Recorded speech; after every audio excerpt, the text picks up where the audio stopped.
This is On the Money with Ryan Wheelis, financial advisor, the founder of Allied Wealth. This week, we're talking about some of the retirement blind spots. If you're watching us on YouTube, who knows when we put these together, but they are always relevant, especially as we were talking about inflation, longevity. The next one is going to be huge, underestimating the nest egg that you need, because unfortunately a lot is put into our own hands. But there was a story I wanted to finish up on with you, Ryan.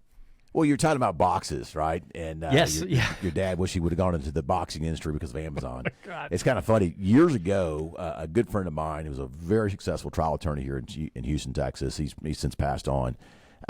He was in the boating. He had a 74-foot Hatteras cruising yacht, and we went one year on his boat to a cruise. And I remember we pulled into this harbor, or this marina down in Key West, and the biggest boat in the place. It was beautiful. Okay, you know what the name of the boat was, Spike?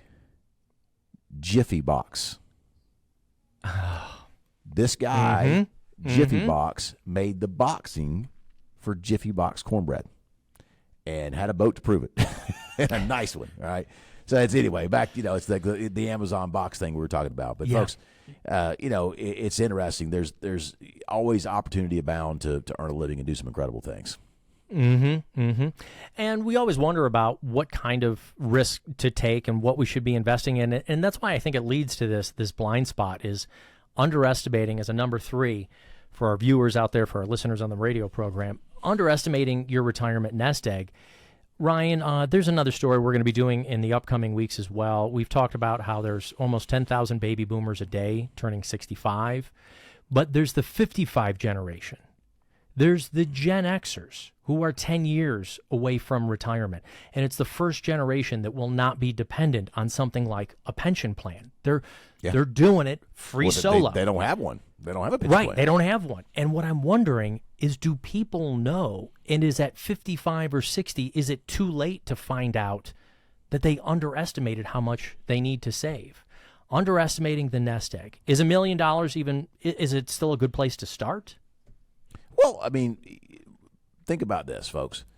Whatever your number is, $500,000, $1 million, $2 million, whatever it is, multiply that times 5%. That's what you can expect. So work until whatever you have multiplied times 5% equals what you need. It's that. It really comes down to that, right? So $1 million is not what it used to be. I remember when I became a millionaire. I'm like, oh, I'm a millionaire. I'm like, this sucks. I can't retire. You have kids. It's nice. Don't get me wrong. And then you got a millionaire. You're a millionaire on paper. Are you a millionaire because you have $1 million in the bank?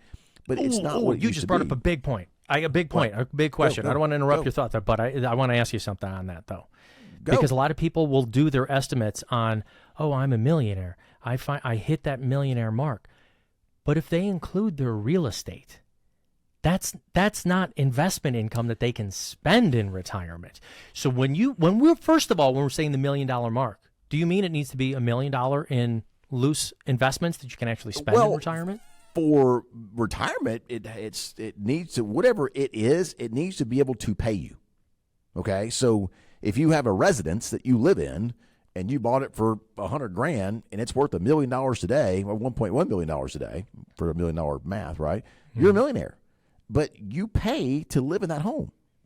That home does not pay you to live in it, nor does it pay for your groceries or your gas or your utilities, right? So whatever you have, net worth wise, needs to be able to be invested in a way to generate retirement income, because without income, there is no retirement. Spike, listen to this. This is something I used to do in my workshops years ago. This is back when gold was $400 an ounce, and everybody said it was going to $1,200, which is done real well, by the way. So, but here's the deal: if you have $2 million, okay, in a chunk of gold, right? So your chunk of gold sitting there in your living room is worth $2 million. So its weight in gold is $2 million. Do you have net worth? Do I have net worth? Yeah. Sure. You have net worth. So. You're worth at least $2 million. Yeah, I've got it. You have a $2 million chunk of gold in your living room. All right. My question is, how are you going to take that $2 million chunk of gold and buy groceries? How are you going to pay for your utilities? I cannot send my power company a little shavings sliver. of gold. Yeah. Here's your little cut. They're not going to take that, right? So the bottom line is folks, what we're going with here is, and I don't want folks that don't have $1 million to get discouraged here, Spike. Okay, because I got plenty of clients that don't have $1 million, but they got $80,000 a year in pension plus Social Security. They're freaking set, man. Right. Okay. Or folks who have $500,000, the house is paid off. They live I would say a tighter lifestyle. They live a lifestyle that they're comfortable with, and they're okay. You're right. That's why I was asking: is $1 million the number, or what I think you're kind of getting to? It's more about your lifestyle. Well, it's not. It's lifestyle is important because lifestyle equals consumption. So how much you consume based on your lifestyle is also important, right? Because if you're living too high on the hog, well, we know what happens. Okay, but what I'm saying to you is retirement's not so much about how much money you have. Retirement's about how much income you have. One of the most successful friends that I have sold his business for like $140 million. And you know what he tells me to this day? He says, Ryan, yes, I have all this money. He says, but I have a hard time converting this money into things that pay me income, yet preserve my principal so that I don't lose money in a down market or lose money in things. It's hard. I wish I had more stuff that produced income, because retirement, he's retired now, is not about how much money you have. It's about systematic, sustainable income, mailbox money, folks. That's what it's about, right? So don't get caught up on a number, okay? You may have a lower number than $1 million, but you may have a substantial pension and a great Social Security income. To me, from a retirement standpoint, you're rich. You're in good shape, right? So it's all about income, Spike. That's what it comes down to. And then, well, yeah, holding on to things like gold, or I'm curious about this business person. Was it real estate holdings or trucking or facilities? Because I mean, if you have closely held business, so he sold, yeah. Yeah, so but that's the thing is you've got to be willing to sell that off. But think about this, Mike. The business was producing substantial annualized income, and I mean substantial. So now he doesn't have that income anymore. He's got this big chunk of gold in his living room, but how does he convert that big chunk of gold over to the income he was getting before he sold his business to maintain his current lifestyle? So it doesn't matter how much money you have. The problem is still the same. Okay, it's still the same. It's how do you create income, and that's one of the best things that we about what we do at Allied Wealth is educating people on the various ways to generate systemized, stabilized cash flow that comes into the household when you're retired, regardless of what happens with the stock market, with the economy, or interest rates. And it's a really big deal to get the mind of whoever we're talking to around that, because we're taught so much by society that we're rich if we have dollars, and the number of dollars we have is what make us rich. Folks, when it comes to retirement, yes, the amount of money you have is a function of how much income you can have. All right, but it's still, you have to figure out how to position those dollars in the right things in right places to get that income, regardless of what happens with the stock market, with the economy, or interest rates. It's a big deal, Spike. Right.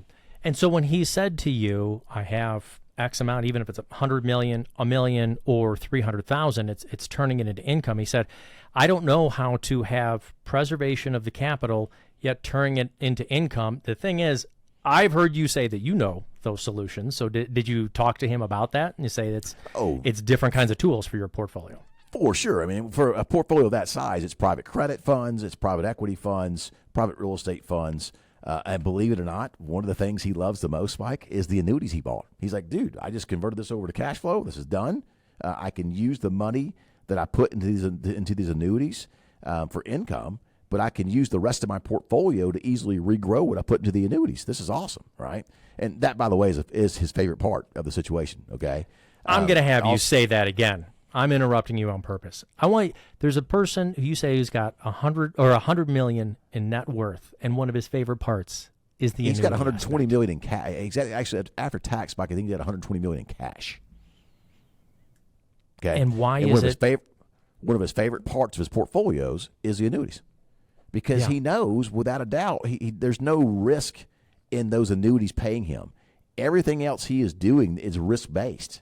But he knows no matter what, he's got his income, and it's substantial, folks, coming in for the rest of his life, to where he doesn't have to worry about ever being broke, ever being poor, ever having to go back to work, all right? But he's out here doing other investment stuff, deploying this capital, And there's risk in that. There's substantial risk in that. And his favorite part of his portfolio, he'll tell me, is his annuities by a mile. One of the things I asked at the beginning of the segment is $1 million enough for retirement? And where Ryan turned it around to is, what can we turn into income? Income is the answer in retirement. Income should be the goal. So no matter what your assets are, let's make sure you have an income strategy. You can do that by calling the phone number. If you're listening on the radio, folks are standing by, 844-944-7555. There's no cost to that. A conversation. 844-944-7555.